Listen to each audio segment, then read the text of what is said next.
السلام عليكم ورحمة الله وبركاته. إن الحمد لله نحمده ونستعينه ونستغفره ونعوذ بالله من شرور أنفسنا ومن سيئات أعمالنا. من يهده الله فلا مضل له ومن يضلل فلا هادي له. وأشهد أن لا إله إلا الله وحده لا شريك له. وأشهد أن محمدا عبده ورسوله أما بعد. فإن خير الحديث كتاب الله وخير الهدي هدي محمد صلى الله عليه وسلم وشر الأمور محدثاتها وكل محدثة بدعة وكل بدعة ضلالة وكل ضلالة في النار. أعوذ بالله السميع العليم من الشيطان الرجيم من همزه ونفخه ونفسه. بسم الله الرحمن الرحيم. يا أيها الذين آمنوا اتقوا الله حق تقاته ولا تموتن إلا وأنتم مسلمون. يا أيها الذين آمنوا اتقوا الله وقولوا قولا سديدا يصلح لكم أعمالكم ويغفر لكم ذنوبكم ومن يطع الله ورسوله فقد فاز فوزا عظيما. সম্মানিত আজকে মসজিদ আল মুকাদ্দাসের কর্তৃক আয়োজিত আজকের ইসলামী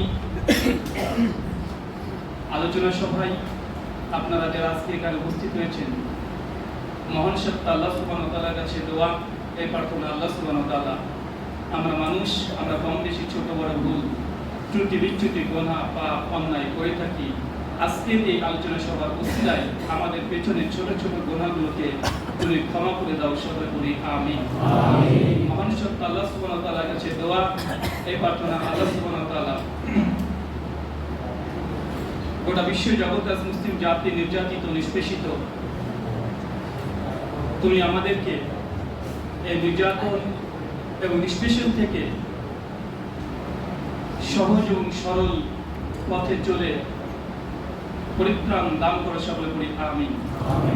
সম্মানিত সুধী, আজকে যে বিষয়ে গুরুত্বপূর্ণ আলোচনা করার জন্য জাস্ট আমাকে বলা হয়েছে মানহাজুস সালাফ, এটা যদি খুব সহজ সরল বাংলা ভাষায় আমরা বলতে চাই, ইসলাম বোঝার মূলনীতি সমূহ, ওয়াজ মাহফিলের আলোচনা, জুমার খুতবার আলোচনা, দার্স, আর এই ধরনের মসজিদ কেন্দ্রিক আলোচনাতে পার্থক্য আছে। ওয়াজ মাহফিল মানে সর্বসাধারণ মানুষ সেখানে থাকে, তাদের সহজ সরল আলোচনাগুলো আমাদেরকে করতে হয়। কেন বক্তার উপর একটা চাপও থাকে যে বক্তা এমনভাবে আলোচনা করে শ্রোতা যেন উঠে না চলে যায়। এই জন্য বক্তা হাসায়, বক্তা কাঁদায়, বক্তা জোকস করে, কেন যেন ওই মস্তিষ্ক যেন ভেঙে না যায়। আর ভেঙে গেলে টাকা পয়সা কম দেবে বক্তাকে, এদের বক্তব্যে একটা প্রেশার থাকে। এটা হচ্ছে মানে সহজ কথা। কেন দেখা যাচ্ছে আমি আলোচনা শুরু করলাম আর মাহফিল ভেঙে গেল, মানুষ উঠে উঠে চলে যায়, কমিটি পরে ধরবে আপনি কি বক্তব্য দিলেন, মানুষ তো একটা ছিল না, সব চলে গেছে, আপনার টাকা দেওয়া যাবে না, বা কমিটিকে খুঁজে পাওয়া যায় না। এবং বক্তা এই জন্য খুব প্রেশারে থাকে। তাই যে কোনো মূল্যে সে কোরআন বলুক বা হাদিস বলুক বা সিনেমার গল্প বলুক বা গজল বলুক, কোনো রকম মানুষকে ধরে রাখা এটা তার দায়বদ্ধতা থাকে। কিন্তু ওয়াজ মাহফিল আর মসজিদ কেন্দ্রিক আলোচনা এর মধ্যে পার্থক্য আছে। আমরা বিশ্বাস করি যে মসজিদ কেন্দ্রিক আলোচনাতে যারা শ্রোতা হিসেবে আসে, তারা দিনের জ্ঞান অর্জন করার জন্য আসে, তারা শুধুমাত্র ইলম অর্জন করার জন্যই আসে। তাই এই আলোচনাগুলোতে কোনো হাসি ঠাট্টা তামাশা এই ধরনের না, যা শিক্ষামূলক ইলমে ইসলাহি হাকিকি আলোচনা করা হবে।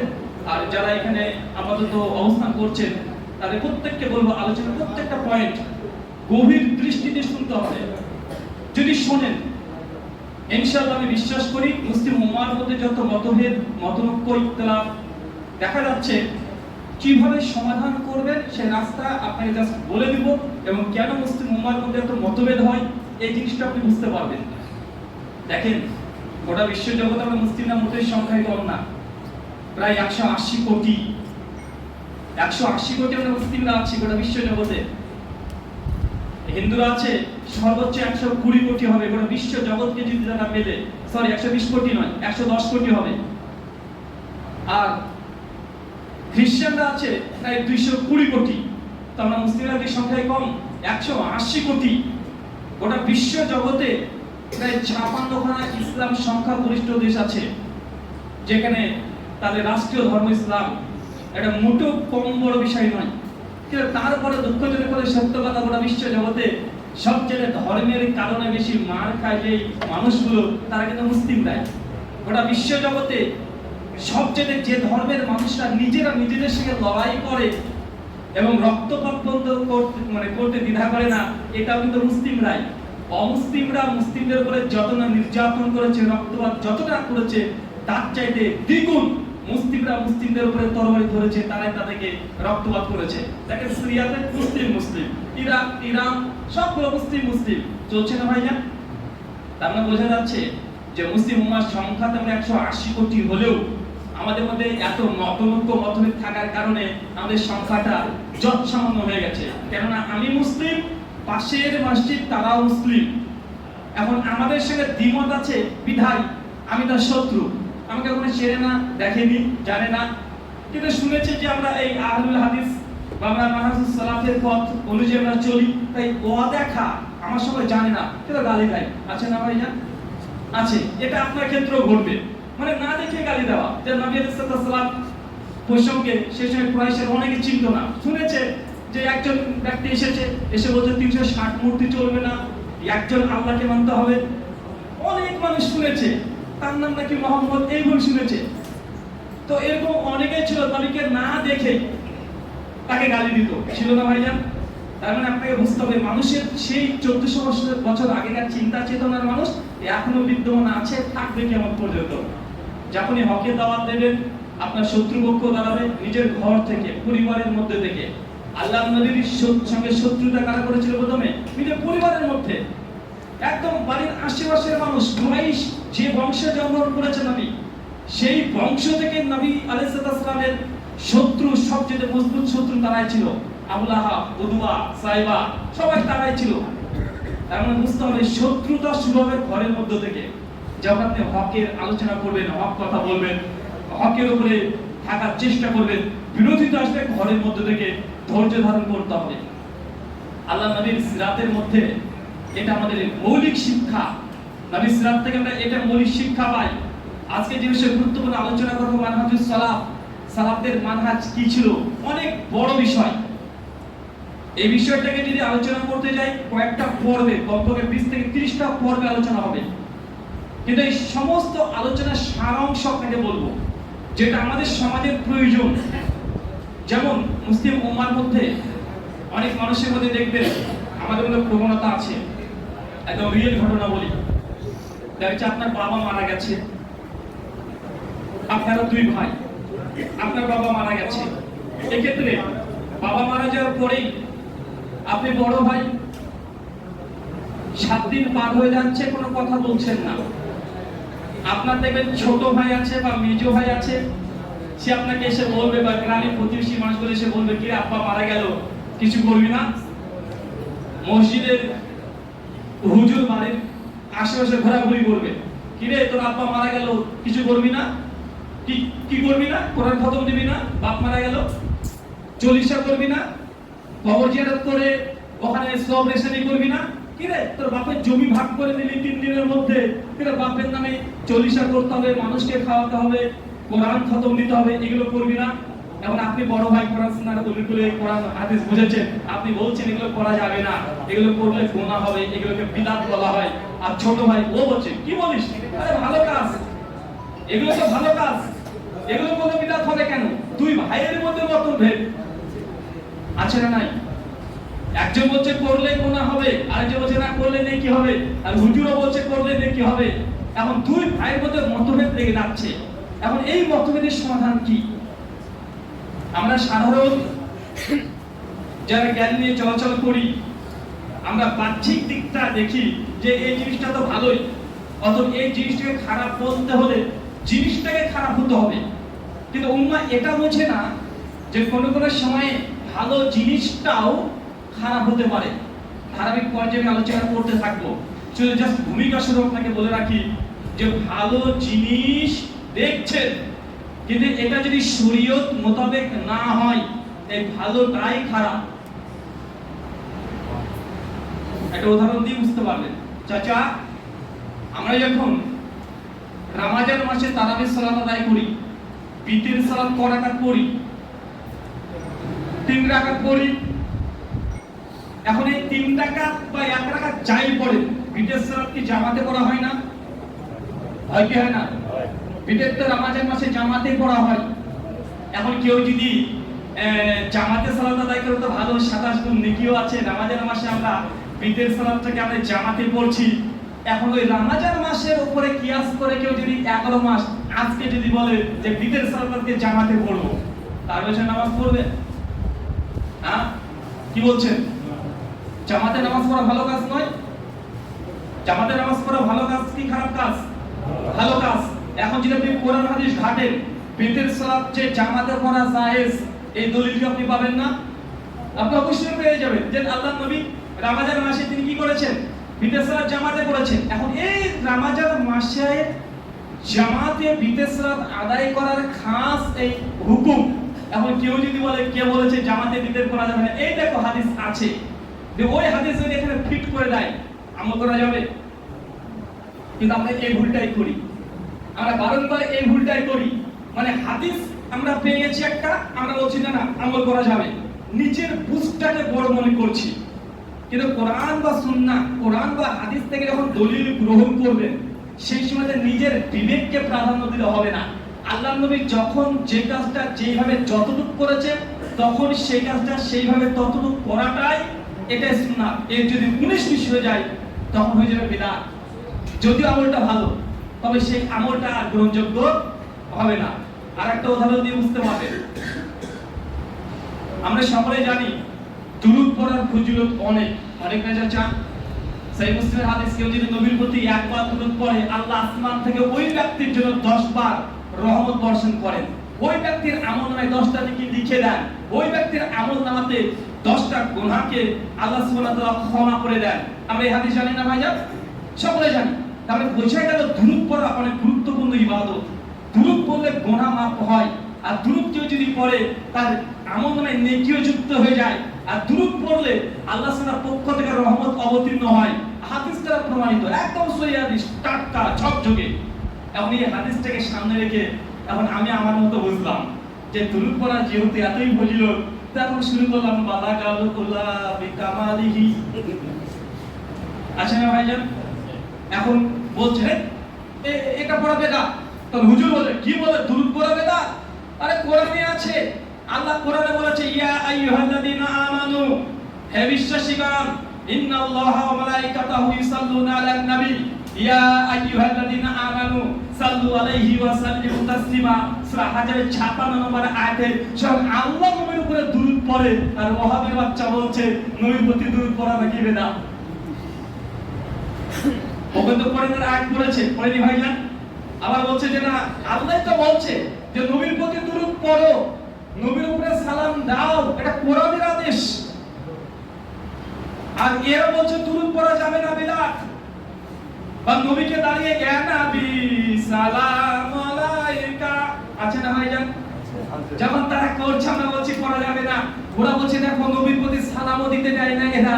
এরা কত বড় বদমাশ, এদের চেয়ে ইহুদি খ্রিস্টান ভালো, এরা নবীকে দুরূদও পড়ে না, সালামও দেয় না।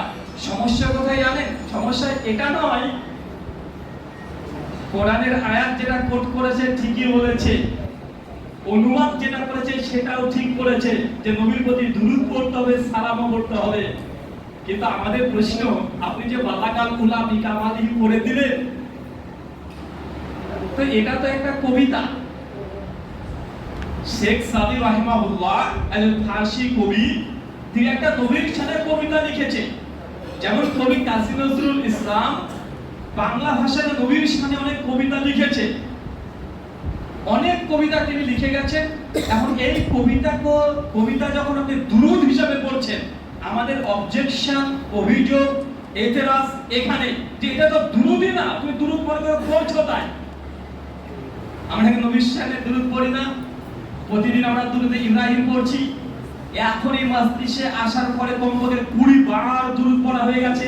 যখন নবীর নাম নিচ্ছি তখন হচ্ছে আলাইহিস সালাতু ওয়াস সালাম সাল্লাল্লাহু আলাইহি ওয়াসাল্লাম। আমরা পড়ছি না ভাইজান? সর্বদা হাদিস পড়ছি, কওলা রাসূলুল্লাহ সাল্লাল্লাহু আলাইহি ওয়াসাল্লাম, পৃষ্ঠায় পৃষ্ঠায় আমরা দুরূদ পড়ছি। আমাদের সমস্যা কোথায় বুঝতে হবে আপনাকে। আমাদের সমস্যা তুমি যেটাকে দুরূদ বলছো এটা দুরূদ না, এটা একটা কবিতা। তুমি কবিতাকে দুরূদ বানিয়েছো, কিন্তু মানুষকে এই জিনিসটা বোঝানো হচ্ছে না, বা মানুষকে এই জিনিসটা ধরতে দেওয়া হচ্ছে না। কেউ বলে না যে নবীর প্রতি দুরূদ পড়া যাবে না, সবাই বলে দুরূদ পড়তে হবে। তাদের সঙ্গে আমাদের পার্থক্য, তারা নিজেদের ফ্যাক্টরিতে তৈরি করা দুরূদ পড়ছে, আর আমরা বলছি হাদিসের আলোকে। নবী আলাইহিস সালামকে যখন সাহাবীরা এই আয়াত অবতীর্ণ হয়, নবীকে জিজ্ঞেস করছে, ইয়া রাসূলুল্লাহ, আপনাকে তো আমরা সালাম দেওয়া জানি, তো আমরা দুরূদ কিভাবে পড়ব? তো আল্লাহর নবী দুরূদে ইব্রাহিমটা শিখিয়ে দিলেন। সাহাবীরা পড়তে শুরু করলেন সালাতের মধ্যে। তার মানে বুঝতে হবে, কোরআন যদি নিজের ইচ্ছে মতো বুঝেন, হাদিস নিজের ইচ্ছে মতো যদি বুঝেন, কখনো সত্য পথ পেতে পারেন না। কারণ কোরআন হচ্ছে মহাসমুদ্র, যেন বলা হয় না, আসলে মহাসমুদ্র। এখানে যা ইচ্ছা আপনি তাই বের করতে পারবেন, যা ইচ্ছা। আপনি আমাকে বলেন যে কোরআন থেকে কি প্রমাণ করতে হবে? উনি তো বলছে কোরআন থেকে নবী নূরের তৈরি প্রমাণ করছে আমরা, বা হাজির নাজি, বা পীরের পায়ে সিজদা দেয়া। আরে আপনি কোরআন মাজিদ এমন একটি গ্রন্থ, আপনি যা ইচ্ছা তাই প্রমাণ করতে পারবেন। তাই এটা আল্লাহর কালাম, এত গভীর ভাবে দৃষ্টিতে তাকালে সমস্ত কিছু প্রমাণ করা সম্ভব। আর দেখবেন মুসলিমদের মধ্যে যতগুলো দল হয়েছে, এগুলো হাদিস ভিত্তিক দল হয়নি। হাদিস ভিত্তিক দল হচ্ছে মাত্র 4টে। কয়টা? একটা হানাফি, শাফিঈ, মালিকি, হাম্বলি। এই মাযহাবে আরবা, এই 4টে ফিক শুধু হাদিস ভিত্তিক হয়েছে। কিন্তু বাকি যতগুলো দল কি ভিত্তিক হয়েছে? কোরআন কেন্দ্রিক। একদম প্রথম থেকে খারেজি যারা ছিল, আলী বিন আবি তালিবকে হত্যা করেছে কোরআন মাজিদের 13 খানা আয়াত ব্যবহার করে। তারা বলেছে যে আলী কোরআনের বিরুদ্ধে আচরণ করেছে। খারেজিরা তৈরি হয়েছে কোথা থেকে? হাদিস থেকে নাকি? কোরআনের একটা অপব্যাখ্যা করে। সেই সময় মুতাজিলা, রাফেজি, জাহামিয়া যত তৈরি হয়েছে, আল্লাহ সিফাত, আল্লাহর আসমা সিফাতকে নিয়ে যত তাবিল অপব্যাখ্যা কি দিয়ে করেছে, সবগুলো কোরআন ভিত্তিক মানুষ কি করেছে, তারা বিভিন্ন দলে ভাগ হয়েছে। তাই এই জিনিসটা একটা সমাজে বা আমাদের সমাজে প্রচার করা হয়, যারা বলে যে আমরা হাদিস মানি না, কোরআন মানি। এমন মানুষ আছে না? নাই? আছে সমাজে, যাদের দাবি যে আমরা হাদিস মানি না, আমরা শুধু কোরআন মানি। কেন? হাদিস মানতে গেলে মুসলিমদের মধ্যে দল তৈরি হয়ে যায়। তো আমরা বলি ওটাই যে হাদিস মানলে 4টে ফিক তৈরি হয়েছে, 4টে মাসলাক বা মাযহাব। কিন্তু কোরআনের উপরে দুনিয়াতে যত দল, সব কোরআন কেন্দ্রিক দল তৈরি হয়েছে। হয় না ভাইজান? হয়েছে। তাই এই জিনিসটাকে বোঝার চেষ্টা করেন যে কোরআনকে যদি নিজের ইচ্ছা মতো বোঝার চেষ্টা করেন, বুঝে যদি আমল করেন, কখনো সত্য পথ আপনি পেতে পারেন না। তাই কোরআনকে বোঝার জন্য হাদিস অবধারিত, আর কোরআন হাদিসকে বোঝার জন্য সাহাবা রাদিয়াল্লাহু আনহুদের যে বুঝ, ওই বুঝটাকে বুঝে নেওয়া এটা অপরিহার্য। নিজের ইচ্ছে মতো কোরআনকে বোঝা যাবে না। আপনি বিসমিল্লাহর অনুবাদই করতে পারবেন না। বলেন তো বিসমিল্লাহির রহমানির রহিম, এটা বাংলা মানে কি?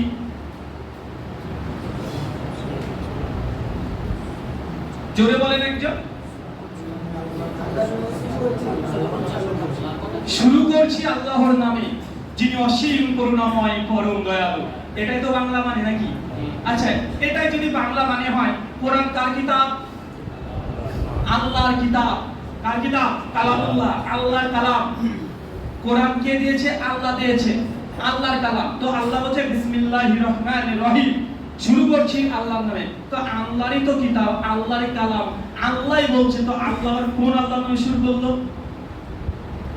প্রশ্ন আসে না? আবার আসে না? নাই? তিনি বিসমিল্লাহ দিয়ে শুরু করছেন, এটা তো আল্লাহরই কথা, আল্লাহরই কালাম। তো আল্লাহ শুরু করছে আল্লাহর নামে, এটা হতে পারে? তাই বিসমিল্লাহর অনুবাদই করতে পারবেন না। বিসমিল্লাহর অনুবাদ করতে গেলেও এটা সাংঘর্ষিক চলে আসবে। তাই কেউ যদি বলে যে না, কোরআন শুধুমাত্র হাদিস মানা দরকার নেই, ওলামা শেখ মাশায়েখদের আছে, সালফে সালিহদেরকে মানা দরকার নেই, কোনো মানহাজ আমাদের দরকার নেই, তাহলে এটা একটা বিভ্রান্তির মধ্যে পতিত হবে। আল্লাহ তারপরে আয়াতে কি বলছে? আলিফ লাম মিম, 14 গোষ্ঠী মিলে এটা অনুবাদ করা সম্ভব না। অনুবাদ করতে পারবে? বিসমিল্লাহ পরে আলিফ লাম মিম আছে না ভাইজান? এখন আলিফ লাম মিমের পেছনে যদি কেউ সারা জীবন কাটিয়ে দেয়, এর মানে করতে পারবে? এর ব্যাখ্যা বিশ্লেষণ তাশরীহ করতে পারবে? পারবে না। তারপর আল্লাহ কি বলছে? জালিকাল কিতাব, জালিকাল কিতাব। জালিকা মানে কি? হ্যাঁ, ওই কিতাব যার মধ্যে কোনো সন্দেহ নাই। তাই তো ভুল বললাম নাকি? জালিকা বলতে কি? ওই কিতাব। হাজাল কিতাব মানে কি? এই কিতাব। আল্লাহ বলছে জালিকাল কিতাব মানে ওই কিতাব, মানে কোরআনের আগে যে কিতাব আছে। এখন কি বলবেন বলেন? যদি কোরআনটা বলতে বলতে হাজাল কিতাব, এই কিতাবের মধ্যে কোনো সন্দেহ নাই, তাই তো বলতে হতো গ্রামারের দিক থেকে দেখি যে হাজাল কিতাব, এই কিতাবে কোনো সন্দেহ নেই। কিন্তু আল্লাহ বলছে জালিকাল কিতাব, ওই কিতাবে কোনো সন্দেহ নেই। ওই কিতাব কোন কিতাব? আমি এই জন্য বলেছি, যদি হাদিসকে কেউ বাদ দিয়ে দেয়, কেউ যদি রাসূলুল্লাহ সাল্লাল্লাহু আলাইহি ওয়াসাল্লামের হাদিসকে বাদ দিয়ে দেয়, কোরআনের এক পৃষ্ঠা না একটা লাইনের অনুবাদ করে নিজের মুসলিমত্ব ও ইসলাম ধরে রাখা সম্ভব নয়। পশ্চিম কালো বাজে না, প্রথম সূরা বাকারার প্রথম আয়াতের অনুবাদ করতে আপনি পারবেন না, সম্ভব। তারপর আল্লাহ বলছে জালিকাল কিতাব। কিতাব কাকে বলে? কিতাব তো অনেকগুলো পৃষ্ঠার সমন্বয়।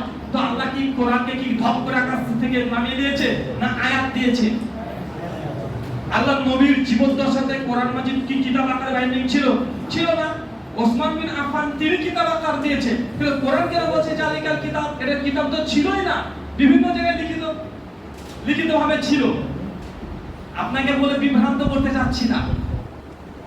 যারা এই দাবি করছে সমাজে যে আমাদের জন্য কোরআন যথেষ্ট, হাদিস মানা দরকার নেই, আমরা কোরআন দিয়ে ইসলামটাকে মেনে নিব, আমাদের মুসলিম সমাজ থেকে এক শ্রেণীর মানুষরা এই দাওয়াত দিয়ে মুসলিম সমাজের মধ্যে বিভ্রান্ত সৃষ্টি করছে।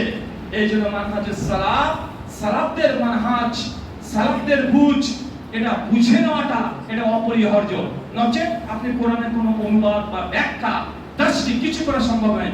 পদে পদে আপনি বিভ্রান্ত আপনি হতে পারবেন, পদে পদে হতে পারবেন।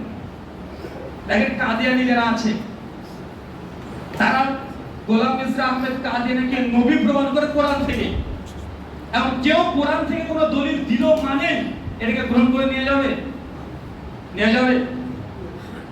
মাজার পূজার দলিল কোথায়? কোরআনে আছে, দিচ্ছে না ভাইজান? নবীজি গায়েব জানে কোথায় আছে? বলছে কোরআনে আছে। যা মানুষ করছে সবকিছু দলিল কোরআন থেকে বের করছে। তাহলে কোরআন থেকে সবই আসছে যাচ্ছে না? সব নয়। সব নাই বলতে আমি বুঝাচ্ছি না যে তারা যে আমলগুলো করছে এগুলো না, এগুলো তাদের বুঝ। তারা এইভাবে মানে বুঝকে ভুলভাল বুঝে তারা মানুষের কাছে পেশ করছে। যেন এতক্ষণ ধরে আপনাকে আমি ভুলভাল বুঝালাম, এটা বুঝালাম না ভাই? জালিকাল কিতাব, জালিকা মানে হয় ওই কিতাব। ভাই জালিকা দিয়ে এইও বুঝায়, এটাও ব্যাকরণের নিয়মে আছে, কোরআনের আয়াত দ্বারা প্রমাণিত হয়ে যায়। মানে প্রত্যেকটা যেমন আপনাকে এখন ভুল বুঝালাম, আসলে এইগুলো আমার বুঝ। আমি যদি আমার বুঝ দিয়ে বুঝি তাহলে আমি ভুলভালই বুঝবো, যেমন একটু আগে আপনাকে বুঝিয়ে দিলাম।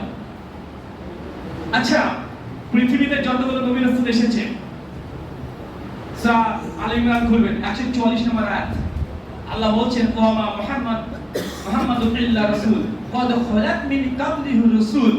মুহাম্মদ সাল্লাল্লাহু আলাইহি ওয়াসাল্লাম রাসূল বই কিছুই না, তার পূর্বে যত নবী রাসূল ছিল তারা মৃত্যুবরণ করেছে। ওয়ামা মুহাম্মাদুন ইল্লা রাসূল ক্বাদ খালাত মিন ক্বাবলিহি রাসূল আফাইম মাতাও কুতিলা। আর মুহাম্মদ সাল্লাল্লাহু আলাইহি ওয়াসাল্লাম যদি মারা যায় বা হত্যা করা হয়, তোমরা কি ধর্ম থেকে মুখটা ফিরিয়ে দিবে?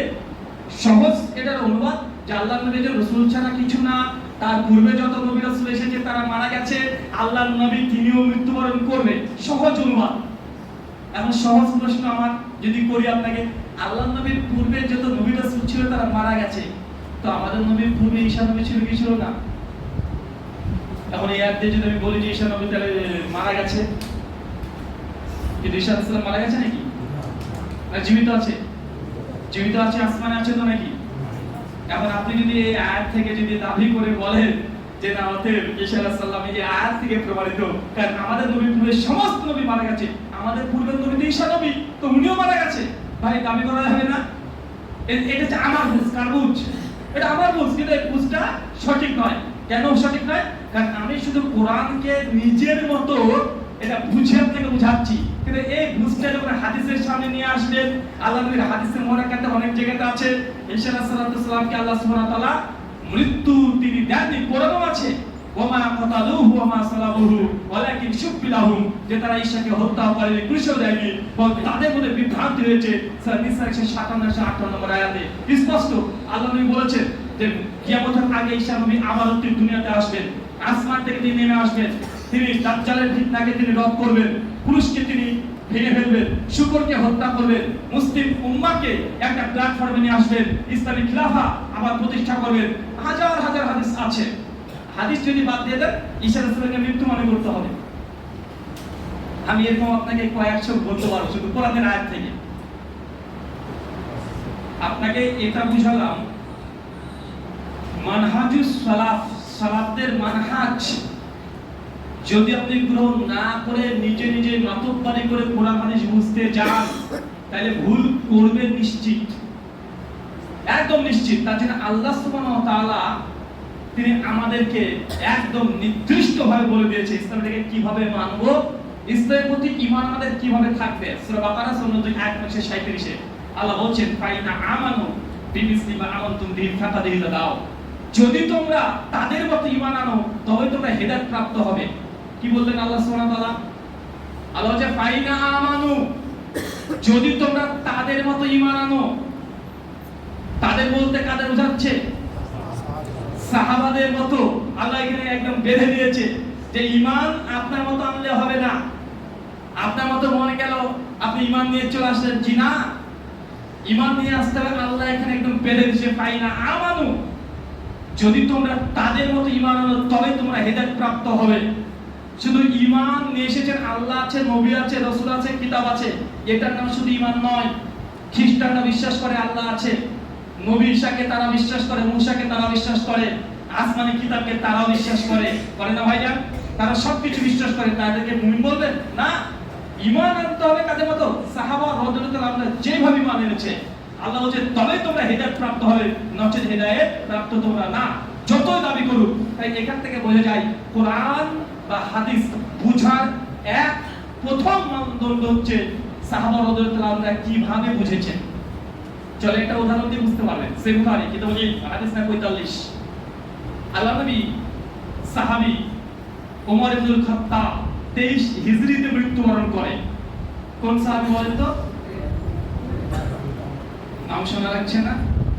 ওমর মানে কঠিন রক্ত গরম, 19-20 হতে দেয়নি। ওমর ইবনুল খাত্তাব আল্লাহর নবীর মৃত্যুর পর ওমর বিন খাত্তাব তার খিলাফতের সময়তে তিনি মদিনা দিয়ে চলাচল করছেন। সহিহ বুখারীর কিতাবুল ইলমের 45 নম্বর হাদিস, সূরাতুল মাইদা সূরা 5 আয়াত 3 এর ব্যাখ্যাতে সহিহ বুখারী কিতাবুল তাফসীরে এই হাদিস আছে ইবনে আব্বাস থেকে আর ওমর বিন খাত্তাব থেকে। চারটি সনদে হাদিসটা বর্ণনা আছে। ওমর বিন খাত্তাব আসছে আর ইহুদিদের একটা জামাত, অনেক বড় জামাত, ওমর বিন খাত্তাবের কাছে এসে দাঁড়িয়ে পড়েছে।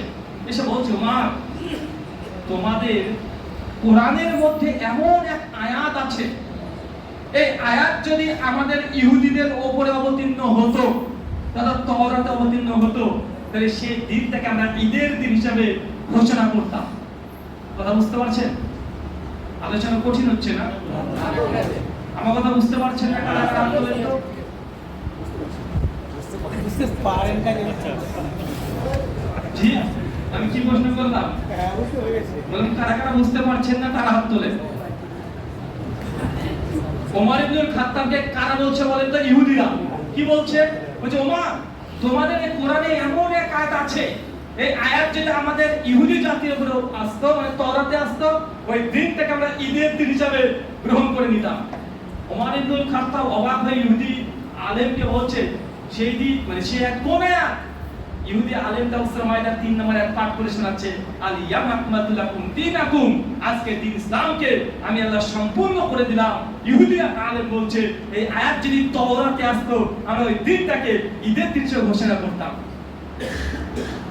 ওমর ইবনুল খাত্তাব সঙ্গে সঙ্গে বলছেন যে সেই দিনের কথা আমার খুব ভালো মনে আছে, যে দিন কোরআনের এই আয়াতটা অবতীর্ণ হয়, আল্লাহর নবী সেই দিন আরাফার ময়দানে তিনি দাঁড়িয়ে ছিলেন উটের উপরে, আর সেই সময় আয়াতটা অবতীর্ণ হয়। সেই দিন বারে ছিল জুমার বার।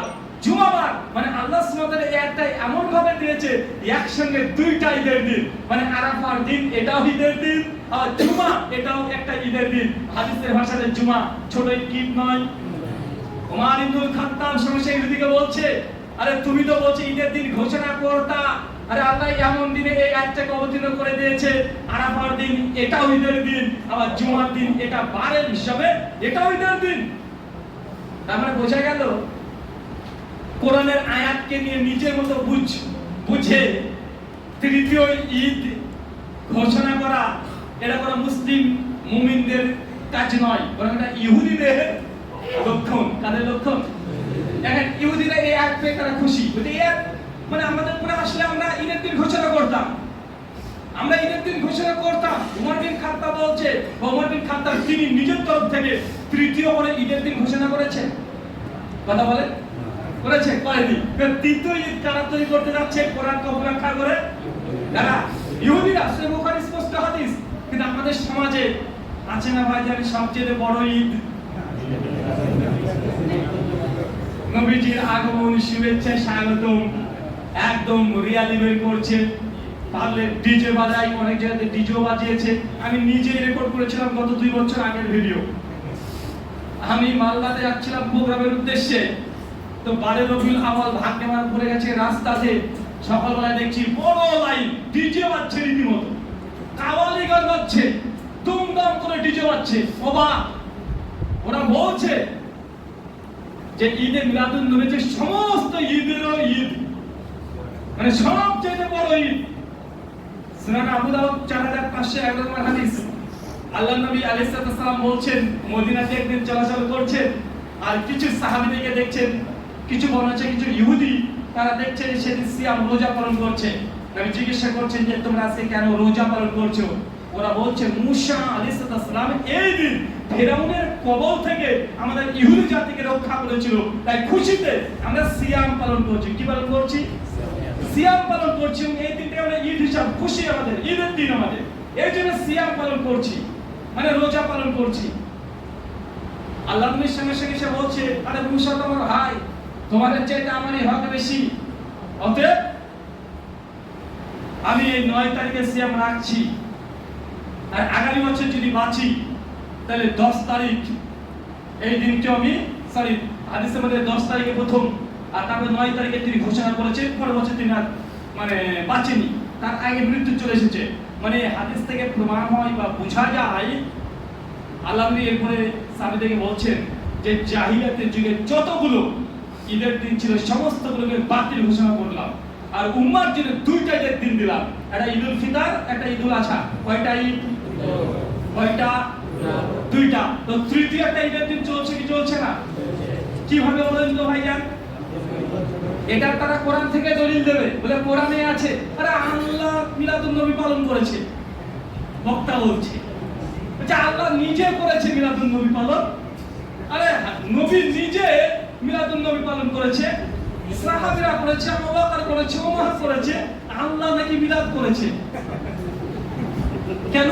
বলে কোরআনে আছে যে আল্লাহ মুহাম্মদ সাল্লাল্লাহু আলাইহি ওয়াসাল্লাম রাহমাতুল্লাহ আলামিন, তিনি জগতের জন্য তিনি রহমত, এই আল্লাহ নবীকে রহমত স্বরূপ বলে দিয়েছে। অতএব দেখো মিলাদুন নবী পালন করা বৈধ। কেন? আল্লাহ কোরআনে বলেছেন নবী হচ্ছে পুরো বিশ্ব জগতের জন্য রহমত। অতএব এই আয়াত থেকে প্রমাণ হয় ঈদে মিলাদুন নবী পালন করা একদম কোরআন দ্বারা প্রমাণিত। কত জোর করে বলছে দেখেছেন? আল্লাহ মিলাদুন নবী পালন করেছে, মানে জন্মদিন পালন করেছে আল্লাহ নবী। আশ্চর্য। কেন? নবীকে কোরআনে রহমত স্বরূপ বলেছে যে। আমার সাদা মনে সাদা প্রশ্ন, যাকে আল্লাহ রহমত স্বরূপ যদি বলার কারণে যদি নবীর নামে ঈদে মিলাদুন নবী পালন করতে হয়, সেই বুখারীর মধ্যে আসছে 4822 নম্বর হাদিস, আল্লাহ নবী স্বয়ং হাসান আর হোসেনকে বলছে, এই হাসান হোসেন দিয়ে আমার নাতি, এরা জান্নাতে 2টো ফুল, এরা উম্মতের জন্য রহমত স্বরূপ। এখন বলেন হাসান হোসেনের নামে এখন মিলাদ তৈরি করি। হাসান হোসেন কি উম্মার জন্য কি নবী বলছেন? রহমত স্বরূপ। আরে আরো অবাক হবেন, সহিহ বুখারী কিন্তু 3 আসছে, মানে ঔষধ অধ্যায়, চিকিৎসা অধ্যায়, আল্লাহ নবী বলছেন মুমিনদের জন্য জ্বর, বুখার, জ্বর হচ্ছে রহমত স্বরূপ, যে ধৈর্য ধারণ করে। তার আপনার জ্বর হবে, এই জ্বরকে কেন্দ্র করে একটা মিলাদ দিয়ে দিলেন। তারপরে হাদিস আল্লাহ নবী বলছেন যে কোন মুমিনকে যদি কলেরা রোগে আক্রান্ত হয়, মুমিনের জন্য এই কলেরা রোগ কি রহমত স্বরূপ। সে ধৈর্য ধারণ করে যদি মৃত্যুবরণ করে কি হবে? শহীদের মর্যাদা পাবে। তো মুমিনের জন্য কলেরা রোগটা কি কথা বলে? আরে রহমত। আল্লাহ নবী হাদিসে বলছে এখন কি কলেরা হলে কলেরার নামে একটা মিলাদ দিবেন, জ্বর হলে জ্বরের নামে একটা মিলাদ দিবেন। আজকে জ্বর মিলাদ, জ্বরের মিলাদ, আজকে কলেরার মিলাদ। এটা হাস্যস্কর না? নবীকে আল্লাহ কোরআনে রহমত স্বরূপ বলে দিয়েছে, দলিল পেয়ে গেছে যে আল্লাহ মিলাদ করেছে। এটা কি বলেন তো ভাইজান? নিজের বুঝ। তার বুঝ, তার বুঝ, নিজের বুঝ। মানে আমি আগে আপনাকে বলছি যে কোরআন মাজিদ থেকে আপনি চাইলে যা ইচ্ছা তাই প্রমাণ করতে পারবেন, কিন্তু আসলে কি আমাদেরকে সে অনুমতি কোরআন দিয়েছে? না, আমাদেরকে কোরআন বোঝার জন্য বাধ্যতামূলক করে দেওয়া হয়েছে। আল্লাহ নবী কিভাবে তাফসীর করছেন এই আয়াতকে, সাহাবা রাদিয়াল্লাহু আনহুরা কি বুঝেছেন, এই দুটো বুঝকে সামনে রেখে আমাদেরকে কোরআন মাজিদ বা হাদিস বুঝতে হবে। নিজের ভালো লাগছে তাই করব হবে না। ওই যে প্রথমে বলেছি প্রতিদিন আমরা নামাজ ফরজ কত রাকাত পড়ি বলেন তো? কত রাকাত? 17 রাকাত সবাই পড়ি। এর হানাফি, শাফি, মালিকি, হাম্বলি, দেওবন্দি, বেরলভী, জামাত ইসলামী, চরমনাই যা আছে গোটা আমাদের ভারত, বাংলাদেশ, পাকিস্তান যা আছে সবাই 17 রাকাতই তো পড়ি নাকি? কেউ কি বেশি পড়ি? না, সবাই 17 রাকাত পড়ি। আসলে কি 17 রাকাত সব প্রতিদিন পড়ি আমরা? আজ কি বার ছিল চাচা? আজ জুমাবার। আচ্ছা, আজকে জুমার দিনে কয় রাকাত জুমা পড়েছেন? 2 রাকাত। ফরজ কত পড়েছেন? 2 রাকাত। তাহলে কত রাকাত হলো আজকের দিনে? 15 না? কেন রে ভাই? প্রতিদিন তো 17 রাকাত ফরজ। জুমার দিনে তো 2 রাকাত জুমা পড়েছেন, আজ তো 4 রাকাত পড়েননি, পড়েছেন নাকি? এখন কেউ যদি বড় মাতব্বর এসে বলে যে প্রতিদিন জোহর 4 রাকাত পড়ি, বাবা আজকে জুমার দিন, একদম বড় পীর সাহেব চলে এসেছে 22 পাগড়ি পরে, এসে বলছে বাবা নামাজ পড়া তো ভালো কাজ, নামাজ পড়া সওয়াবের কাজ, তো প্রতিদিন তো জোহর তো 4 রাকাত পড়ি, জুমা একে 2 রাকাত কেন করবো? নামাজ পড়া ভালো কাজ, আল্লাহকে সিজদা দেব, চল আজকে জুমার 4 রাকাত পড়ি। কে কে তার পেছনে নামাজ পড়বেন? হ্যাঁ, কেন করবেন না? নামাজ পড়া ভালো কাজ না? নামাজ পড়া ভালো কাজ কি খারাপ কাজ? ভালো কাজ। তো 4 রাকাত জুমা বলে সমস্যা কোথায়? হ্যাঁ, ভালো কাজ তো। অতিরিক্ত যাই হোক, নামাজ পড়া তো ভালো কাজ নাকি? তাহলে বোঝা যাচ্ছে শরীয়ত আপনাকে সে অনুমোদন দিচ্ছে না। জুমা 2 রাকাতই পড়তে হবে, 4 রাকাত পড়ার অধিকার নেই। যদিও নামাজ পড়া ভালো কাজ, তাহলে কেউ যদি জুমা 4 রাকাত পড়ে যায় ইচ্ছাকৃত সজ্ঞানে, জুমা হবে না বাতিল? এই যে 4 রাকাত পড়েছে, নেকি হবে না গুনাহ হবে? ফেরেশতারা ভুল দেবে না, ব্যাগ দিয়ে চাচ্ছয় মারবে? হ্যাঁ, তার মানে বোঝা গেল নামাজ ভালো কাজ, কিন্তু ভালো কাজ করলে ক্ষতি কি? ভালো কাজই তো করছি, কোরআনে নেই, হাদিসে তো কি হয়েছে? আরে মানুষকে তো খাওয়াচ্ছি, খাওয়ানো তো ভালো কাজ। তো নামাজ আমি মানুষ খাওয়াচ্ছি, বাবা মারা গেছে, মানুষকে খাওয়ানো ভালো কাজ, তো মানুষকে খাওয়াচ্ছি, এটা ক্ষতি কি? ক্ষতি এটাই যে তুমি যে খাওয়াচ্ছ, যে উদ্দেশ্যে খাওয়াচ্ছ, এই উদ্দেশ্যটা হাদিস দ্বারা প্রমাণিত নয়। নামাজ পড়া ভালো কাজ, কিন্তু তুমি আজকে জুমাকে 4 রাকাত পড়তে যাচ্ছ, জায়েজ নয় বরং হারাম। আর যেমন তেমন হারাম না, গুনাহ কাবিরা হবে। শুধু গুনাহ কাবিরা না, ফেরেশতা আপনার জন্য অপেক্ষা করবে যে তুমি আমার শরীয়তের মধ্যে বাড়াবাড়ি করেছো, একদম ছালকে তুলে দিয়ে নেবে একদম। নিশ্চিত জেনে রাখেন, আপনি কয় রাকাত পড়েছেন আজকে?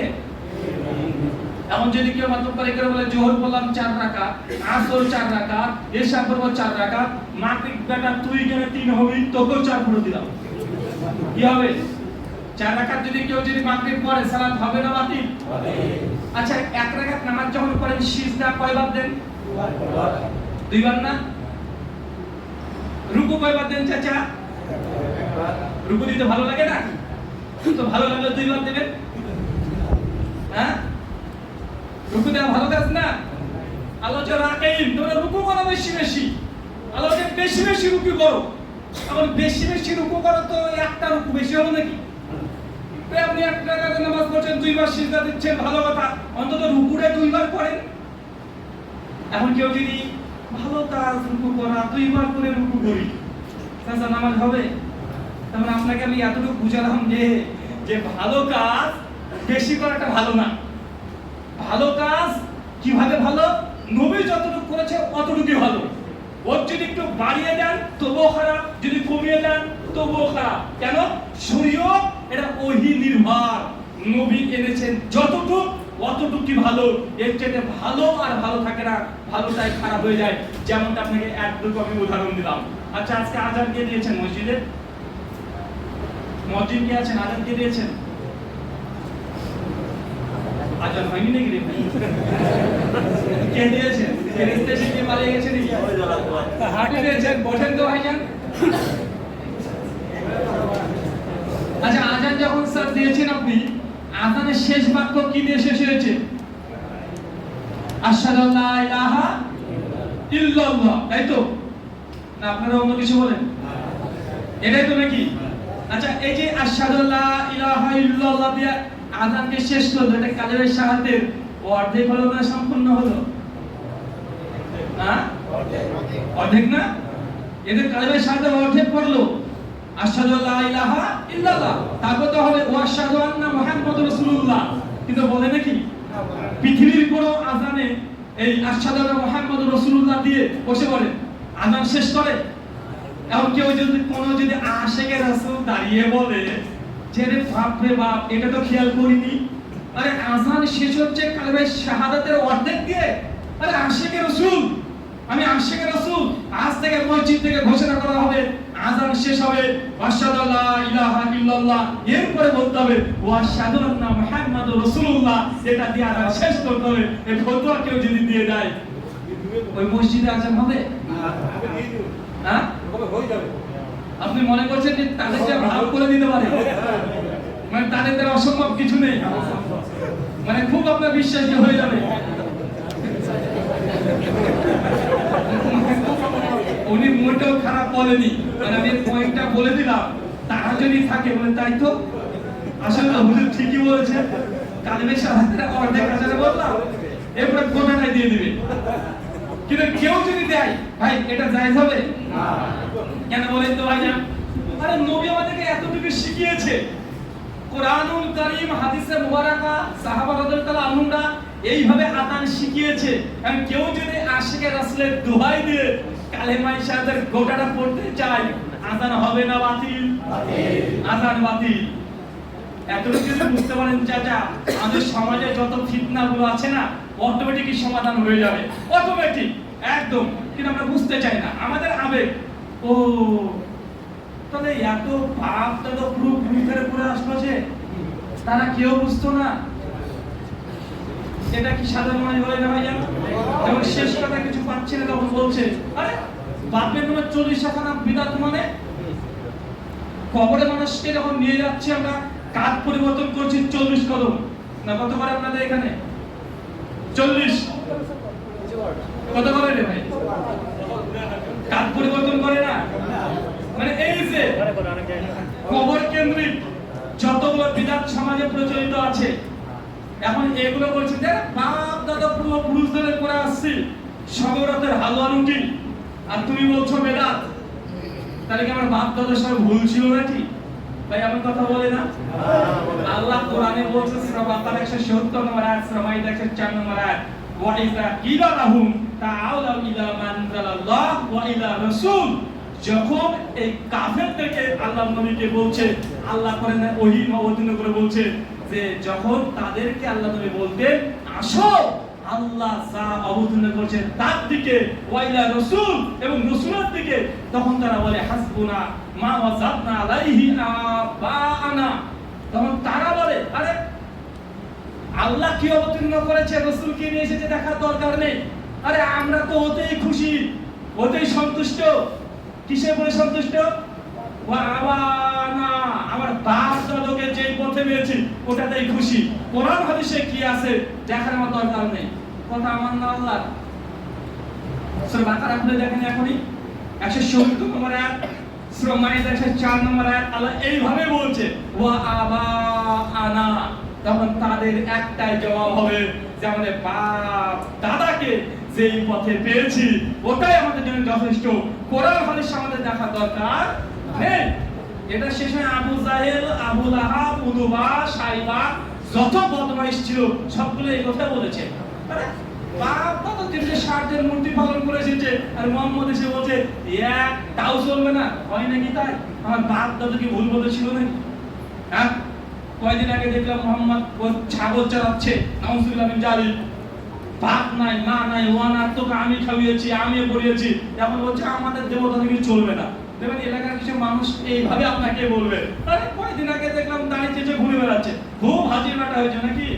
দুদিন হলো জুমা আর তুমি এখন ফতোয়াজি করতে শুরু করে দিয়েছো। আরে কয়দিন আগে তো তোকে জ্ঞানটা করে মানুষ করেছি আর তোর বাপ খেতে পেত না, আমি টাকা দিয়ে খাওয়াইছি। আরে তুই এবার কি রে? আরে তোকে মাদ্রাসাতে আমি টাকা দিয়েছি, আমি তো যাইনি আর আমাকে বলছিস ভুল। আছে না ভাইজান? দেখেন এটা হচ্ছে 1400 বছর আগেকার কাফেররা যে জবাব আজকে মুসলিমরা এই একই জবাব দেয়। মানে সাইকোলজির কোনো পরিবর্তন হয়নি। অবাক হয়ে যাবেন কোরআনের আয়াতগুলো যখন পড়বেন, একবার যখন পড়বেন তখন দেখবেন যে আজকের মুসলমানরা সত্য গ্রহণে করতে চায় না, যে শব্দগুলো বলে না ওই শব্দগুলো আল্লাহ কোরআনে লিখে রেখেছে, সেম শব্দ, শব্দের পরিবর্তন হয় না। আমি অবাক যে 1400 বছর আগেকার মানুষগুলো অত শিক্ষিত ছিল না, সেই সময় মোবাইলটাও ছিল না, ল্যাপটপ ছিল না, গুগল ছিল না, কোনো যন্ত্রপাতি কিছু আবিষ্কার হয়নি। তো ওই সময়কার মানুষরাই বাপদাদা দোহাই দিত, ঠিক আছে। আজকের দিনের টেকনোলজি এত উন্নত, এত শিক্ষিত, তো তাদের ব্রেন গুলো, মগজগুলো দেখে ওই আবু জাহেল, আবু লাহাবের মতোই আছে, সেম কথা বলে। আমি কাউকে ইন্ডিকেট করে বলছি না, ব্যক্তি বিশেষ করে বলছি না, মানে একটা কাল এরকমই চিন্তাধারা এখনো বিদ্যমান। আল্লাহ সুবহানাহু ওয়া তাআলা তুমি আমাদের প্রত্যেককে এই কথাগুলো বোঝার তৌফিক দান করো, সকলে বলি আমিন। সম্মানিত সুধী, এতক্ষণের কথার সারাংশ হচ্ছে এইটা, নিজের বিবেক, আবেগ এগুলোকে বিসর্জন দিতে হবে। 3 নাম্বার, কোরআন হাদিস নিজের ইচ্ছে মতো বুঝতে হবে না। 4 নাম্বার, নিজের কোন জিনিসকে ভালো লাগছে, নিজের ভালো লাগছে বিধায় আপনি বেশি বেশি করবেন, এর কোন অধিকার ইসলাম আপনাকে দেয় না।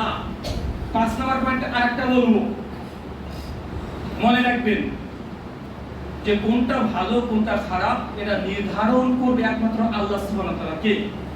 আল্লাহ। আল্লাহ ছাড়া শরীয়ত রচনা করতে কেউ পারে না, আল্লাহ কাউকে অধিকার দেয়নি। সূরা সূরা আয়াত নাম্বার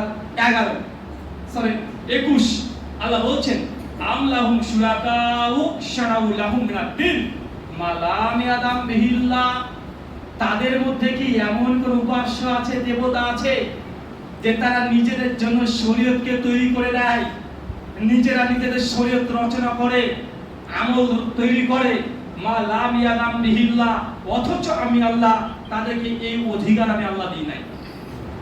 আল্লাহ প্রশ্ন করছে যে আমাদের সমাজে একটা আমল আপনি তৈরি করছেন, তৈরি করে বলছেন কোরআনে নেই, হাদিসে নেই, তো কি হয়েছে? কাজটা তো ভালো, নামাজ শেষে আল্লাহর কাছে তুই হাত তুলে তো মুনাজাত করেছিস, পা তো তুলিনি, আরে আল্লাহর কাছে তো চাইছি, আছে না ভাইজান? ও বলছে জানি যে নবীজি মুনাজাত করেনি, কোরআনে নেই, হাদিসে নেই, কিন্তু হাতই তো তুলেছিল ভাই, আল্লাহর কাছে তো চাইছি, এটার মধ্যে খারাপ কি দেখলে? আল্লাহ বলছে আল্লাহু শুরাকাউ শারাউ লাহুম মিনাদ-দ্বীন মা লাম ইয়াদাম বিহিল্লাহ, তাদের মধ্যে কি এমন কোন ব্যক্তি, এমন কোন দেবতা আছে যে তারা নিজেদের জন্য শরীয়ত তৈরি করে, মা লাম ইয়াদাম বিহিল্লাহ, অথচ ওই শরীয়ত তৈরি করার অধিকার আমি আল্লাহ কাউকে দিইনি। শরীয়ত আল্লাহ তৈরি করেন। কে তৈরি করেন? আল্লাহ তৈরি করেন। নবী রাসূলের পরামর্শ আল্লাহ গ্রহণ করে না, নবী রাসূলকে আল্লাহ এখানে শরীক স্থাপন করেন না। আচ্ছা, রাসূলের বাংলা মানে কি? রাসূলের বাংলা মানে কি? বার্তা বাহক। ফেসবুক করেন না ভাইজান? মেসেঞ্জার করেন? মেসেঞ্জার আছে না? মেসেঞ্জার আছে তো। তো রাসূলের ইংলিশ ট্রান্সলেশন কি হয়? মেসেঞ্জার। মেসেঞ্জার মানে বার্তাবাহক, রাসূল মানে বার্তাবাহক। বার্তা কার? রাসূলের না আল্লাহ? আল্লাহর বার্তা রাসূল বহন করছে, এই জন্য তাকে রাসূল বলা হচ্ছে। কিন্তু বার্তা কিন্তু রাসূলের না, বার্তাটা কার? আল্লাহ। এই পয়েন্টটা খুব ভালোভাবে মনে রাখবেন। কোন নবী রাসূলকে আল্লাহ এই অথরিটি দেয়নি যে তারা নিজের মনের মতো যা ইচ্ছা ধর্মের মধ্যে প্রবেশ করে দিতে পারে, এই অধিকার আল্লাহ নবী রাসূলকে দেননি। আমার মতো আপনার মতো হুজুর তো বড় মানে পরের কথা। অনেক হুজুর মনে করছে কোরআন হাদিস থেকে যা বুঝবো মানুষকে বলে দেবো, হয়ে গেল, নিচের বুঝ। এই অধিকারটা নবীকে আল্লাহ দেয়নি। আমার মতো হুজুরের কোনো অধিকার আছে? এখন আপনার যে তাপ মনে নবীকে দেয়নি? জি, নবীদের এখতিয়ার ছিল না যে মন যা চাইবে তাই করে দিবে। শরীয়ত নিজের পক্ষ থেকে তিনি তৈরি করে দিবেন, বিধান তৈরি করে দিবেন, এই অধিকার আল্লাহ নবী রাসূলকে দেয় নাই। চলেন একটা কোরআনের আয়াত দেখি, তারপরে একটা হাদিস শোনাবো। সূরা ইউনূস সূরা নম্বর 10 আয়াত নম্বর 15 ইবনে কাসিরের আলোচনা সহ দেখে নেবেন। আল্লাহ নবী একদিন বসে আছেন, আর সাহাবা রাদিয়াল্লাহু তাআলা নবীকে ঘিরে বসে আছেন, আর কিছু ইহুদিরা নবীর কাছে চলে এসেছে পরীক্ষা করার জন্য। ইহুদিদের স্বভাব ছিল যখন কাজ নেই নবীর কাছে চলে আসতো, এসে বদমাইশি করতো, এসে বলতো, হে মুহাম্মদ তুমি বলে নবী, তো তুমি নবী যদি হয় তো এই প্রশ্নের উত্তর দাও তো, ওই প্রশ্নের উত্তর দাও তো, এটা কেন হলো বলো তো। মানে অবান্তর প্রশ্ন করতো, মানে টেস্ট করতে, সে পরীক্ষা করে ডিস্টার্ব করতো নবীকে। তাহলে আপনি বসে আছেন, কাফেরদের বড় বড় নেতারা চলে এসেছে, কোরআনের কিছু অংশ তাদের কাছে আছে, এসে আল্লাহ নবীকে বলছে, ওয়া ইতিবি কোরআনি গায়রি হাযা, হে মুহাম্মদ সাল্লাল্লাহু আলাইহি সাল্লাম, আপনি যে কোরআনটাকে নিয়ে এসেছেন, কিতাবটাকে নিয়ে এসেছেন, ওয়া ইতিবি কোরআনি গায়রি হাযা, এই কোরআনের পরিবর্তে অন্য একটা কোরআন আনেন, যদি আনেন আপনাকে নবী মেনে নেব। কে বলছে বলেন তো চাচা? কাফেররা। কাফেররা বলছে, তুমি এত যখন বলছো ঠিক আছে, তো এক কাজ করো, এই কোরআনটাকে বাদ দিয়ে দাও, তুমি অন্য একটা কিছু নিয়ে আসো। আরে কোরআনে যা আসে সব আমাদের বিরুদ্ধে আসে, যা আসে সব আমাদের বিরুদ্ধে, তো তোমাকে নবী মেনে নেব, কিন্তু একটা কাজ করতে হবে, ওই ইতিবি কোরআনি গায়রি হাযা, এই কোরআনটাকে বাদ দিয়ে অন্য একটা কিছু নিয়ে আসেন। এই কোরআন আমাদের বিরুদ্ধে সব আছে, সব আমাদের বিরুদ্ধে। বারবার বলে যে আল্লাহ এক, তার ইবাদত করো। তো এটি যদি করি আমরা, তোমাদের লাতের কি হবে, মানাতের কি হবে, উজ্জার কি হবে, হুবলের কি হবে? 360 মূর্তি তৈরি করি, ব্যবসা করি, পরে টাকা ঢোকে, এই কোরআনটা মানলে ব্যবসাটা একদম চলে যাবে, তাই এই কোরআনটা মানতে পারবো না, সব আমাদের ব্যবসার বিরুদ্ধে। এক কাজ করো, কোরআনকে পরিবর্তন করে অন্য একটা কোরআন নিয়ে আসো, তোমাকে নবী মেনে নেব, কোনো শত্রুতা থাকবে না। মুহাম্মদ নিয়ে আসো অন্য কিছু। এটা আজকের দাবি নাকি? 1400 বছর আগে। আল্লাহ নেই কোনো কথা বলে না, নবী অপেক্ষা করছেন তখন আল্লাহ এই উত্তর তার ধরনের জবাব তাদেরকে দেয়। যখন কোনো কথা বলছে কাফেররা বুঝতে পেরেছে যে না, এই দাবিও মানবে না, তখন তার দাবিকে পরিবর্তন করছে, বলছে আও বাদিলহু, যদি গোটা কোরআনকে পরিবর্তন করতে না পারো, চেঞ্জ করতে না পারো, তাহলে এক কাজ করো, এই কোরআনের মধ্যে কিছু কিছু আয়াতের পরিবর্তন করে দাও। গোটা পাবেন না, ঠিক আছে, এই কিছু কিছু আয়াতের পরিবর্তন করে দেন, যে একটা আমাদের বিরুদ্ধে চলে যাচ্ছে এটাকে বাদ দিয়ে দেন। কিছুদিন আগে আমাদের ভারতে হয়েছিল না, কোরআনের মধ্যে 26 খানা আয়াতকে বাদ দিয়ে দিতে হবে, জিহাদের আয়াতগুলোকে এসেছিল না ভাই? ওইটা করে কোরআনকে পরিবর্তন করার দরকার নেই, এই 26 খানা আয়াতকে বাদ দিয়ে দাও। কে এসে বলছে যে কোরআন সব ঠিকই আছে, তবে এই বুরখা, এই প্রথার এই আয়াতটা আজকে ব্যাকডেটেড, এই আয়াতগুলোকে বাদ দেওয়ার দরকার। কেউ যে জিহাদের আয়াতগুলোকে বাদ দেওয়ার দরকার, ওই দাবি করা হয় কি হয় না? হয়। আরে এই দাবি 1400 বছর আগে হয়েছিল। কাফেররা এসে বলছে বাদিলহু, গোটা কোরআনকে যদি না পড়ে কিছু কিছু আয়াতের পরিবর্তন করে দেন, যেটা আমাদের সঙ্গে যায় না। আল্লাহ নবী কোনো কথা বলেন না, আল্লাহ সব দেখছেন। ফেরেশতা জিবরিলকে সঙ্গে সঙ্গে দুনিয়াতে পাঠিয়ে দিচ্ছেন, কোরআনের ওহী নিয়ে যান। ইহুদিরা প্রশ্ন করেছে, জবাব দিয়ে আসেন। কোরআনের ওহী নিয়ে চলে আসছে আল্লাহ নবীর কাছে। আল্লাহ নবীর কলবের মধ্যে কোরআন জারি করে দিলেন। আল্লাহ নবীর সঙ্গে সঙ্গে বলছেন ইহুদি জাতিকে লক্ষ্য করে যে তোমরা আমার কাছ থেকে চাচ্ছ যে কোরআনের মধ্যে পরিবর্তন করব, কম বেশি করে দেব, বিধানকে পরিবর্তন করব। আরে আল্লাহ তোমাকে এই অধিকার দেয়নি, কারণ আমি তো আল্লাহ যা অবতীর্ণ করে তাই আমি মানি। আন্না আত্তাবি ইল্লা ইউহা ইলাই, আমি তো আল্লাহ যা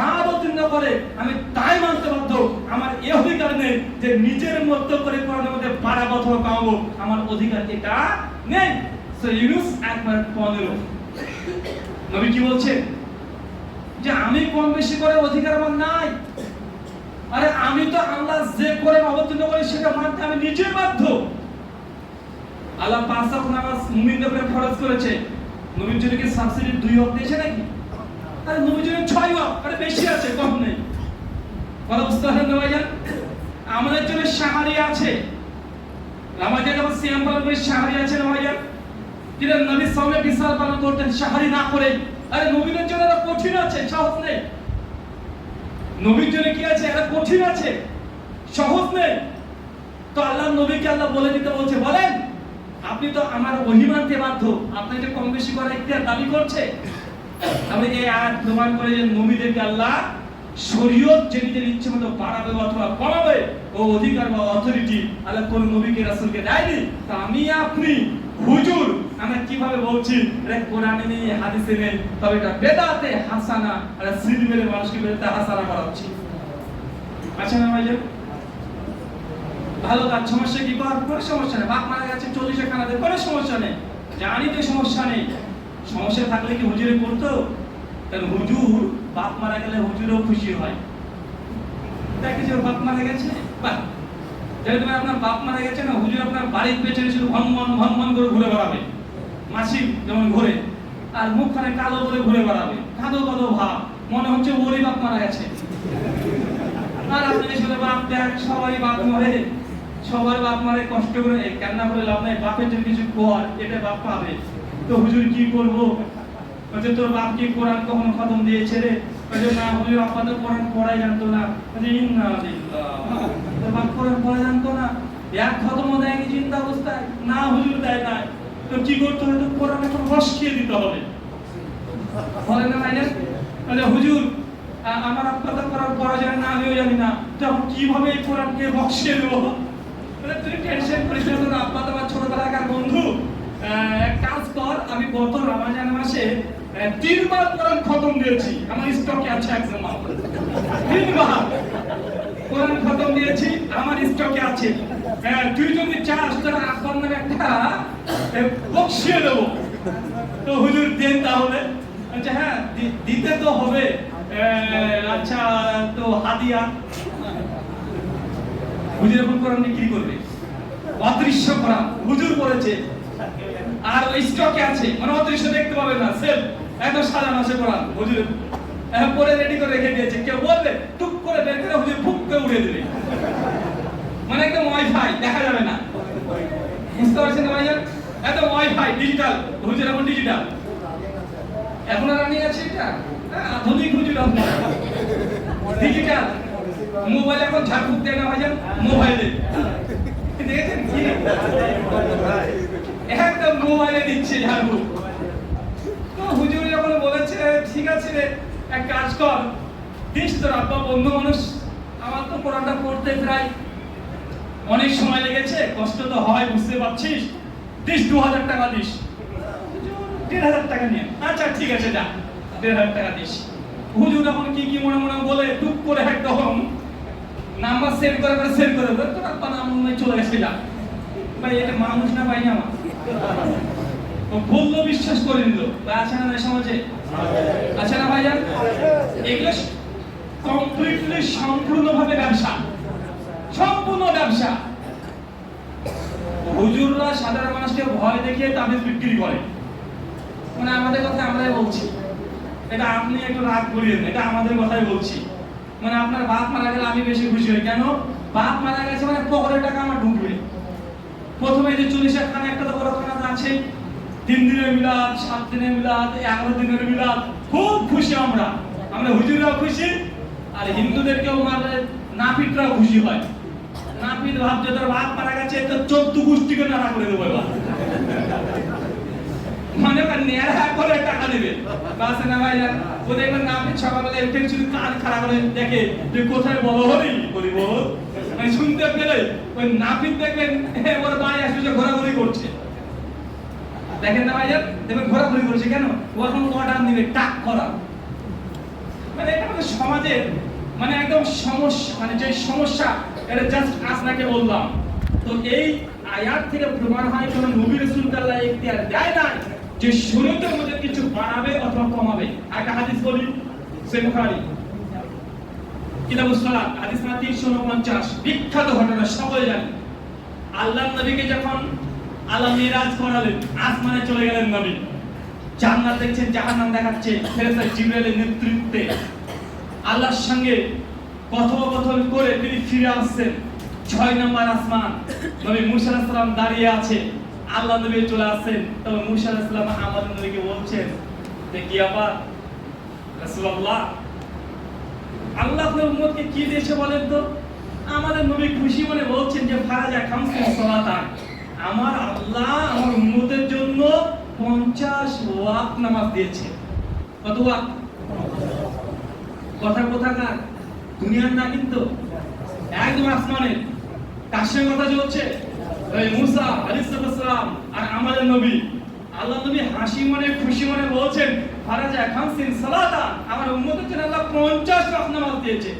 মুসা সালাম শুনে টেনশনে পড়ে গেছে, বলে কি? ফাইরজে যান, ঘুরে যান, ইলা রাব্বিক, আল্লাহর কাছে যান, সালাত কমিয়ে আনেন, আপনার উম্মত 50 ওয়াক্ত পারবে না। আমাদের নবীর কথা শুনে কোন বাদ বিবাদ না করে আল্লাহ যে চলে গেছে, আল্লাহ আমার উম্মত পারবে না, এই 50 ওয়াক্ত আদায় করতে পারবে না, আল্লাহ তুমি কমিয়ে দাও। আল্লাহ কমিয়ে অর্ধেক করে দিয়েছে। আবার খুশি মনে চলে আসছে, কত কমিয়েছে? তো এত কমিয়েছে। মুসা সালাম আবার বলছে ইরজে যান, ফিরে যান, ইলা রাব্বিক, রবের কাছে যান, এত নামাজ আপনার উম্মত পড়তে পারবে না, কমিয়ে আনেন। আমাদের নবী আবারও চলে গেছে, আল্লাহ উম্মত তবুও পারবে না, আবার কমিয়ে দেন। এই বারবার জয় আর আসে, আর মুসা আলাইহিস সালাম বারবার বলে পারবে না, যেন আবার কমিয়ে আনেন। এই জামাশা করতে করতে করতে করতে অবশ্যই 5, কত? 5। মুসা আলাইহিস সালাম বলছে কত? বলছে 5 ওয়াক্ত আছে। আর মুসা আলাইহিস সালাম বলছে ইরজি যান, ফিরে যান। আমাদের নবী বলছে যে আমার লজ্জা লাগছে, মানে এরপরে আমি যেতে পারবো না, 50 পাস হয়ে গেছে, আমি আর যেতে পারবো না, লজ্জা বোধ করছি। মনে মনে বলছে যদি একবার যেত,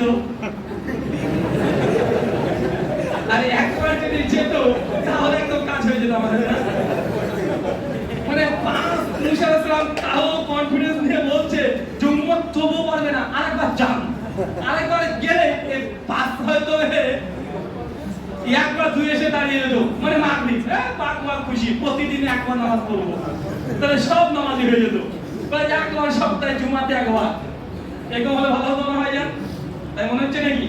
এই কথা যখন বলেছে, আল্লাহ সুবহানাহু ওয়া তাআলা জানিয়ে দিচ্ছেন তোমার উম্মত যদি 50 এই 5 ওয়াক্ত সালাত যদি হেফাজত করতে পারে, আমি আল্লাহ তার আমলনামাতে 50 ওয়াক্তের নেকি, সব নেকি তার আমলনামায় লিখে দেব। সুবহানাল্লাহ। 5 ওয়াক্ত পড়বেন, 50 ওয়াক্তের ফজিলত পেয়ে যাবেন। এই আলোচনাটা সহিহ বুখারী 349 নম্বর হাদিস কিতাবুস সালাতের মধ্যে আছে। এই ঘটনা বলার উদ্দেশ্য কয়েকটা। এই হাদিস থেকে কমপক্ষে 10 খানা মাসালা ইস্তেমবাদ করা যায়। প্রথম হচ্ছে এটা, বলেন তো আমাদের নবীর মর্যাদার সম্মান বেশি না মুসা নবীর? কোন নবীর সম্মান বেশি? আরে আমাদের সর্বশেষ নবী মুহাম্মদ রাসূলুল্লাহ সাল্লাল্লাহু আলাইহি ওয়াসাল্লাম, তার মর্যাদা, মাকাম, তার ফজিলত, তার আজমত সবকিছু বেশি। তার মানে হাদিস প্রমাণ করছে কখনো কখনো বড়রা ভুল করতে পারে আর ছোটরা ভুল সংশোধন করে দিতে পারে। মানে পীর সাহেবের ভুল হতে পারে, মুরিদ ঠিক করে দিতে পারে। কিন্তু সমাজে দেখেছেন নাকি কোন পীর ভুল করলে মুরিদ যদি বলেছে যে পীর সাহেব কি করলেন এটা, তার মুরিদই কেটে দিবে। তুই মুরিদই না, পীর যা বলবে অন্ধের মতো বিশ্বাস করতে হবে। পীরের কোনো কারামতে তুমি আঙুল দিতে পারবে না।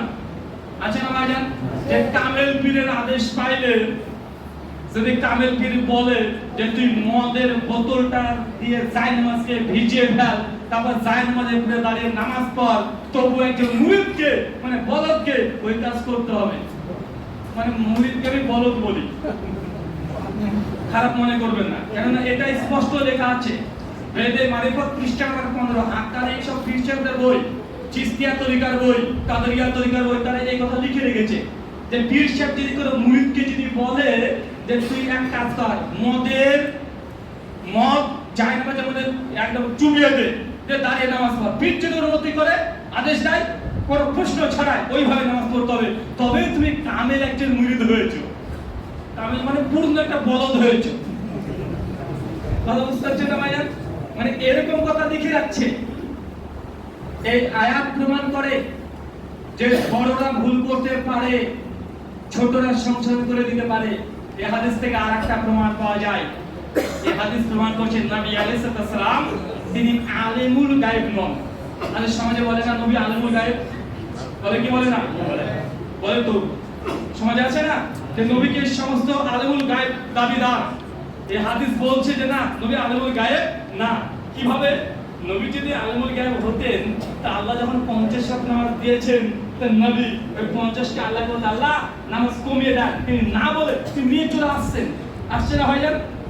তাহলে নবীজি উম্মতের সমস্ত এ টু জেড খবর তিনি রাখেন না, তার জন্য তিনি নিয়ে চলে আসছেন। আর প্রশ্ন তো মুসা নবী তাহলে কিভাবে জানলেন যে উম্মত পারবে না? তাহলে মুসা আলাইহিস সালাম তিনি কি আলিমুল গায়ব? ভাই প্রশ্ন আসে কি আসে না? যে আমাদের নবী বুঝতে পারলেন না, ঠিক আছে আলিমুল গায়ব না বলতাম, তো মুসা নবী কিভাবে বুঝলেন যে উম্মত পারবে না? তাই মুসা আলাইহিস সালাম কি আলিমুল গায়ব? উত্তর হচ্ছে না বাবা। এর সহজ উত্তর হচ্ছে এটা যে আমাদের নবী বলবেন যে মুসা আলাইহিস সালাম এই দুনিয়াতে এসেছিলেন ১৫০০ বছর পূর্বে। ওই যে ফেরাউনের ঘটনা, বনি ইসরাইলের ঘটনা, ১৫০০ বছর আগে মুসা আলাইহিস সালাম এসে এই মানুষ জাতি গরু ছাগলগুলোকে চড়িয়ে দিয়ে রেখেছে যে এদের দ্বারা 50 ওয়াক্ত নামাজ পড়া সম্ভব না। এই পূর্বের অভিজ্ঞতা, দুনিয়ার অভিজ্ঞতা তিনি আসমানে গিয়ে কাজে লাগিয়েছেন। এটা আলিমুল গায়ব না।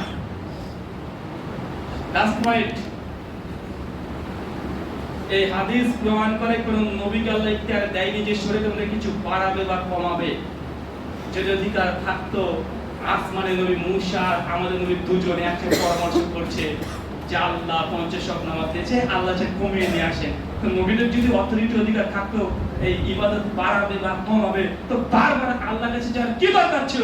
নিজেরাই নামাজকে কমিয়ে দুনিয়াতে নিয়ে আসতে পারতো, পারতো না?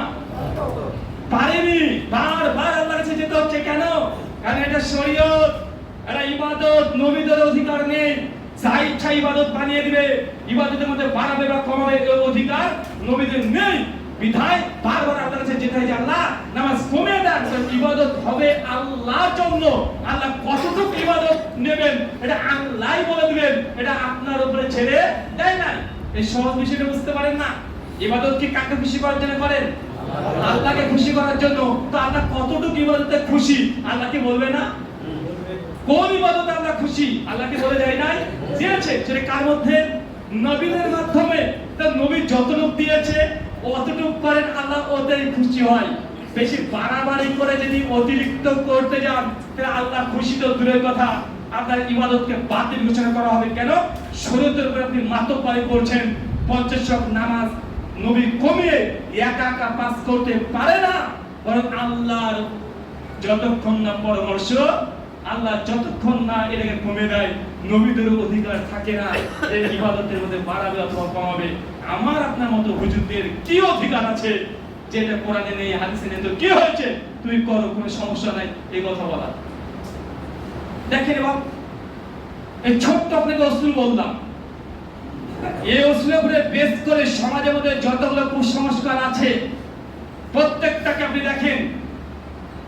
আর বারবার এই কথা মনে রাখেন, যেটা হচ্ছে ইবাদত আপনার ভালো লাগুক চাই না লাগুক, পাঁচ আনা মূল্য নেই। কোরআনে থাকতে হবে বা হাদিসে থাকতে হবে বা সাহাবীদের আমল দ্বারা প্রমাণিত হতে হবে। যদি হয় তবে ইবাদত, আর যদি না হয় কাজটা ভালো হলো সেটা মারদুদ, বাতিল। আল্লাহ নবী বলছেন মান আমিলা আমালান লাইসা আলাইহি আমরুনা ফাহুয়া রাদ্দুন। কোন ব্যক্তি এমন কোন আমল করলো যে আমল আমি নবী আদেশ করি নাই, ফাহুয়া রাদ্দুন, সে আমলটা বাতিল। নবী বলছে আমল করলো, আমল কি খারাপ হয় নাকি? মানে আমিলা আমালান, কোন ব্যক্তি এমন কোন আমল করলো যে আমলের আদেশ আমি নবী করি নাই, ফাহুয়া রাদ্দুন, এই আমলটা ভালো না, এটা বাতিল। চাচা এটা কি? বাতিল। ওই যে বলেছি জুমার নামাজ 4 রাকাত পড়লে বাতিল, মাগরিবের 4 রাকাত নামাজ পড়লে বাতিল হয়ে যাবে। আযানে যদি কেউ মুহাম্মদ রাসূলুল্লাহর সাথে যোগ করে এই আযানটাই বাতিল। কেউ যদি রুকু একবারে জায়গায় দুইবার দেয়, কাজগুলো সবই ভালো, তবে এটা বাতিল হবে না ভাইজান। তাই আমল হলেই যে আল্লাহ গ্রহণ করে দিবে এমনটা না, আমল হতে হবে রাসূলের তরিকায়। রাসূল যতটুকু দিয়েছে ততটুকু করলে এটা ইবাদত হবে, অন্যথা ইবাদত হবে না। আল্লাহ কোরআনে বলছে সূরা হাসর আয়াত নম্বর 7, ওয়া মা আতাকুমুর রাসূলু ফাখুযুহু ওয়া মা নাহাকুম আনহু ফান্তাহু। আমার নবী তোমাকে যতটুকু দিয়েছে ততটুকুই গ্রহণ করো। আল্লাহ কোরআনে বলে দিচ্ছে নবী যতটুকু দিয়েছে ততটুকুই গ্রহণ করো, আর যা দেয় নাই সেটা বর্জন করে দাও। আল্লাহ সুবহানাহু ওয়া তাআলা আমাদের কথা বোঝার তৌফিক দান করো, আল্লাহুম্মা আমিন। আর আমাদের মধ্যে শরীয়ত বোঝার যে মূলনীতি আপনাকে বললাম, এটা আরো বেশি বেশি করে আপনাদেরকে বোঝার আল্লাহ তৌফিক দান করুক, সবাই বলি আমিন। আলোচনা শেষ। বিষয় ভিত্তিক যদি প্রশ্ন থাকে, জমাত প্রশ্নোত্তর সময় শুরু হয়ে গেছে না?